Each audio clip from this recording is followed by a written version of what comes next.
ഭൂമിക്ക് 3 പ്രത്യേകത. അത് 3 പറയുമ്പോൾ ഖുർആന്റെ പ്രപഞ്ചത്തിന്റെ ഒരു ഭാഗം തീരും ഇൻഷാ അല്ലാഹ്. സൂറത്തുൽ അഅറാഫ്. ഫീഹാ തഹ്യൗന, ആ ഭൂമിയിൽ ജീവിക്കുക. ജീവിക്കേണ്ട സ്ഥലം ഭൂമി. എങ്ങനെ ജീവിക്കണം ഇൻഷാ അല്ലാഹ് വഴിയാണ്. 2 ഓ ഫീഹാ തമൂതൂന, അവിടെയാണ് മരിക്കേണ്ടത്. എങ്ങനെ മരിക്കണം? നമ്മുടെ മരണവും ഭൂമിയും തമ്മിലുള്ള ബന്ധമെന്താ ഇൻഷാ അല്ലാഹ് കേൾക്കേ. ഓ മിൻഹാ തുഖ്റജു, അവിടെ നിന്നാണ് പിന്നെ പൊന്തി പോവേണ്ടത്. ഇവിടെ നിങ്ങളൊരു കാര്യം ചിന്തിച്ചോളി. ഒരു കാര്യം നിങ്ങൾക്ക് ഉറപ്പായി, സ്വർഗം ഭൂമിയിലല്ല. ആണോ? സ്വർഗം ഭൂമിയിലാണോ? അല്ല. അങ്ങനെയാണെങ്കിൽ സ്വർഗത്തിൽ നിന്ന് ആദം നബിയെ പുറത്തുവിടുമ്പോൾ അല്ലാഹ് പറയില്ല വലക്കും ഫിൽ അർളി, ഭൂമിയിൽ നിന്നൊരു ഗോളമുണ്ടെന്ന് രണ്ടാമത് പരിചയപ്പെടുത്തി കൊടുക്കൂല. അപ്പൊ സ്വർഗം എവിടെയാ? എവിടെയാ?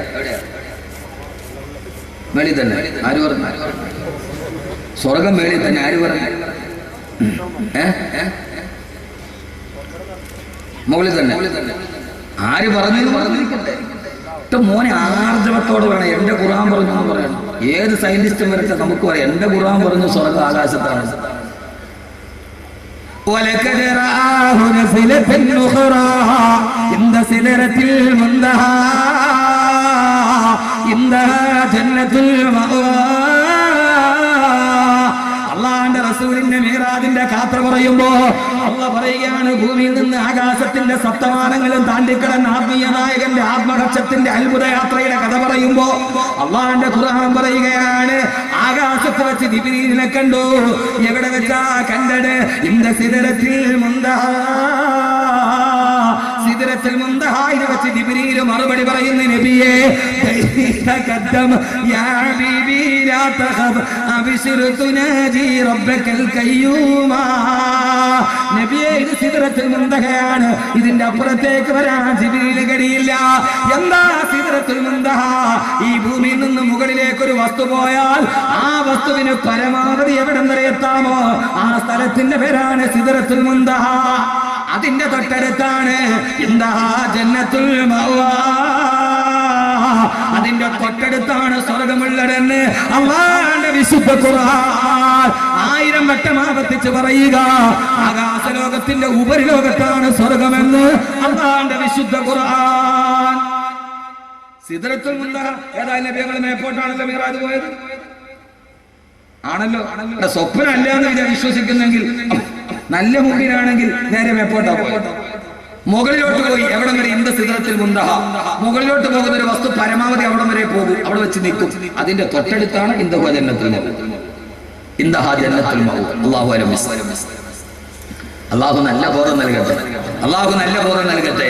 അല്ലാഹു പറഞ്ഞു, ഈ ഭൂമിയെ നീ മാന്യമായി നിനക്ക് ജീവിക്കാനുള്ള സ്ഥലം. അല്ലാഹു ഭൂമിയിൽ മാന്യമായി ജീവിക്കാൻ മനുഷ്യരെ നമ്മളോട് ആവശ്യപ്പെടുന്നു. നമ്മുടെ ജീവിതം മാന്യമാണ്. നമ്മുടെ ജീവിതം മാന്യമാണ്. ശരി, ഇനി നമുക്ക് ഫീഹാ തഹ്യൗന, അത് മാത്രം ചർച്ച ചെയ്യാം. നമ്മുടെ ഹയാത്ത് ഭൂമിയിലാണ്. അല്ലാഹു നല്ല ഹയാത്ത് തരാം. അല്ലാഹ് പറഞ്ഞു, ഭൂമിയിൽ ജീവിക്കുമ്പോൾ നീ ഒരു കാര്യം ചെയ്യണം. ഭൂമിക്കൊരു പ്രത്യേകത ഉണ്ട്. എന്താ സാധനം? ഭൂമി വെള്ളത്തിന്റെ മുകളിലാണ്. ഭൂമി പറഞ്ഞ മനസ്സിലാവുന്നുണ്ട്? വെള്ളത്തിന്റെ മുകളിലാണ്. ആ വെള്ളത്തിന്റെ മുകളിൽ കിടക്കുന്ന ഒരു സാധനം, ആ സാധനം എപ്പോഴും ആടിക്കൊണ്ടിരിക്കും. ഇപ്പൊ വെള്ളം നിറച്ചൊരു ബക്കറ്റിൽ റബ്ബർ പന്ത് കൊണ്ടുവിട്ടാൽ അവസ്ഥ ഉണ്ടാവും. അതിങ്ങനെ ആടും. വെള്ളത്തിന്റെ മുകളിൽ കിടക്കുന്ന ഒരു സാധനം ആടും. അതൊരു കായിക പുല്ലിയാണ്. അതൊരു പൊതു നിയമമാണ്. വെള്ളത്തിന്റെ മുകളിൽ നിൽക്കുന്ന ഏതൊരു സാധനം ആടും. 7 മണിക്ക് നിങ്ങൾ ആടുന്ന കണ്ടിട്ടില്ലേ? അതും വെള്ളത്തിന്റെ മുകളിലാണ്. അതൊരു കായിക പുല്ലിയാണ്. വെള്ളത്തിന്റെ മുകളിൽ കിടക്കുന്ന ഒരു സാധനം ആടുക എന്നുള്ള ഒരു കായിക പുല്ലിയാണ്.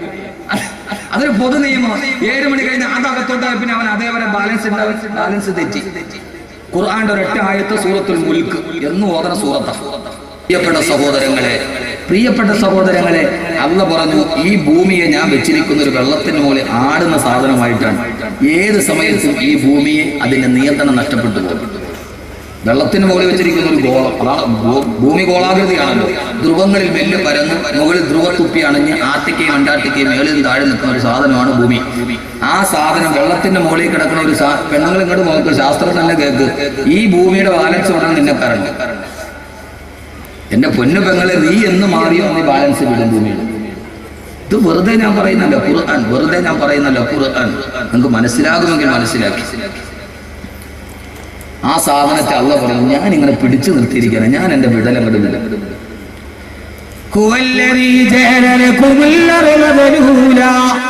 فامشوا في مناكبها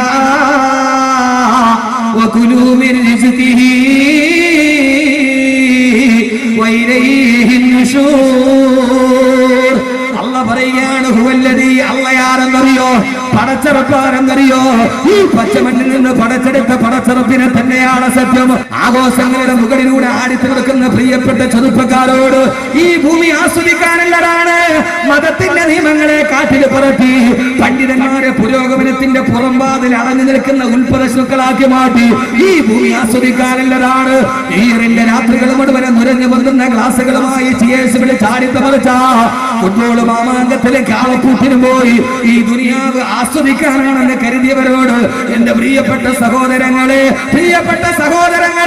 ഫുട്ബോൾ മാമാങ്കം നടത്തി അവസാന കത്തിക്കുത്തുണ്ടായിട്ട് പിരിയാനല്ല പൊന്നുപങ്ങള്, വെറുതെയല്ല ഭാര്യ എന്ന ലോകത്തിന്റെ ആവാസത്തിന്റെ ചാനലില് സ്വന്തം ഭർത്താവിന്റെ കൈപിടിച്ച് അരക്കൈപ്പോട്ട് വസ്ത്രമില്ലാതെ ആടി തീർക്കാനല്ല.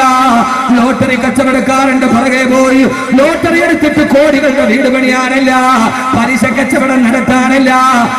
കോടികൾ വെച്ചിട്ട് ഈ ഭൂമിയുടെ മുകളിൽ കിടന്ന് അമ്മാനമാടുമ്പോ അല്ലാഹ് പറയാണ്, ബുദ്ധിയില്ലാത്തവനെ നിനക്ക് ഓർമ്മയുണ്ടോ? അല്ലാഹ് ആരെന്നറിയോ? അല്ലദീ ജഅലലകുമുൽ അർള ദലൂലാ. ഇളകിയാടുന്ന ഭൂമിയെ അല്ലാഹ് പറയുന്ന 66 കോടി 88,10,000 ചതുരശ്ര കിലോമീറ്റർ വിശാല വിസ്തൃതമായ ആർട്ടിക്കും അന്റാർട്ടിക്കും പസഫിക്കും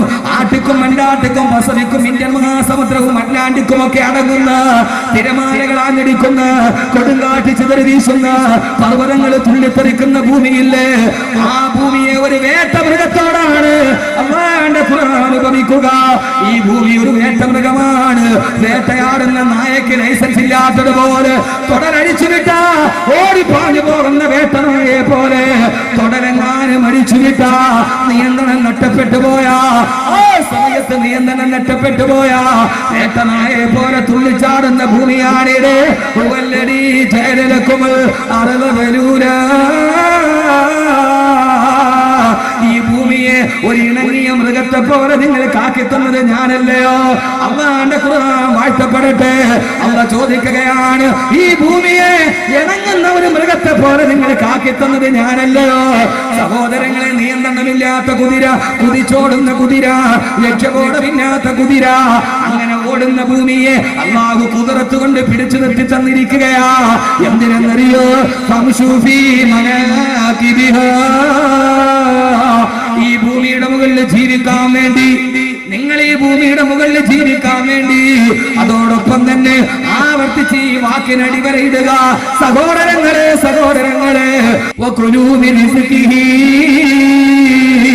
ഈ ഭൂമിയുടെ മുകളിൽ അല്ലാഹു വെച്ചിരിക്കുന്ന ഭക്ഷണം നിങ്ങൾ കഴിക്കാൻ വേണ്ടി. സൂറത്തുൽ മുൽക്കിന്റെ ആയത്താണ്. നിങ്ങൾ മാന്യമായ ഭക്ഷണം കഴിക്കാൻ വേണ്ടി.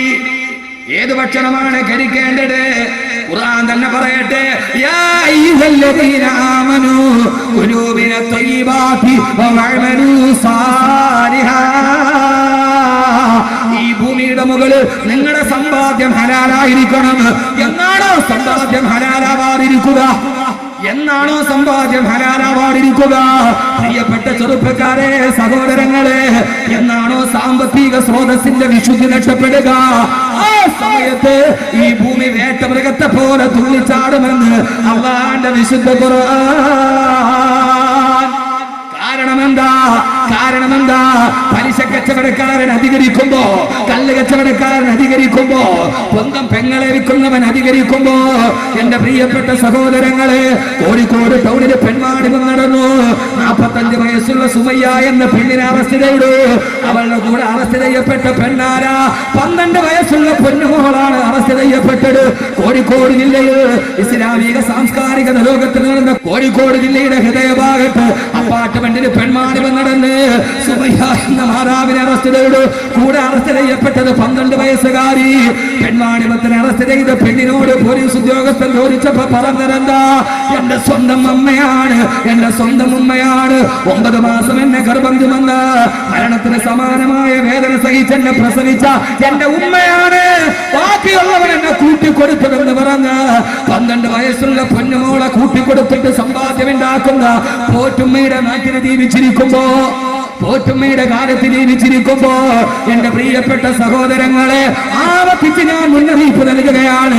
ഇൻഷാ അല്ലാഹ് വല്ലപ്പുഴയിൽ അഹമ്മദ് കബീർ ഇനി പറയാൻ പറ്റിയില്ലെങ്കിൽ നാളെ ഞാൻ മരിച്ചു എന്നുള്ള വാർത്തയാണ് കേട്ടതെങ്കിൽ എന്റെ പ്രിയപ്പെട്ട സഹോദരിമാരെ, അല്ലാഹു അമാനത്തായിട്ട് തന്ന ഭർത്താവിന്റെ കൈ പിടിച്ച് ഇന്റർനെറ്റിന്റെ കഫേകളിലോ റിയാലിറ്റി ഷോയുടെ ചാനലുകളിൽ ഉണ്ടാക്കി അവിടെ നിന്ന് കിട്ടുന്ന സമ്പാദ്യം ഹറാമാണെന്ന് ആ സമ്പാദ്യത്തിന്റെ